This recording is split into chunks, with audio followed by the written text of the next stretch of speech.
জান্নাতে যারা ঢুকবে তাদেরকে রেশমের তৈরি পোশাক দিয়ে পোশাক বানিয়ে দেওয়া হবে।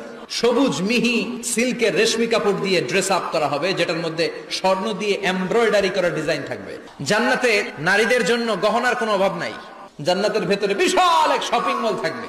প্রতি শুক্রবারে ডানে বায়ে সামনে পেছনে সব জায়গা থেকে বন বন করে মৌমাছির মতো জান্নাতীরা ওই শপিং মলে শপিং করতে আসবে। ইচ্ছে মতো দেদারসের পোশাক কিনবে, ইচ্ছে মতো শপিং করবে, টাকা দেয়া লাগবে না, ক্রেডিট কার্ড লাগবে না। এবার জান্নাতের আবহাওয়া সম্পর্কে জানি। জান্নাতের ভেতরে জান্নাতীরা সূর্যের প্রচন্ড তীব্রতাও পাবে না, আবার শীতের কারণে কষ্টও পাবে না। দুইয়ের মাঝামাঝি চমৎকার আনন্দ ঘন নাতিশীতোষ্ণ একটা পরিবেশ আমি জান্নাতে করে দিয়েছি। পুরুষদের জন্য আল্লাহ তাআলা জান্নাতের হুরদের ব্যবস্থা করেছে।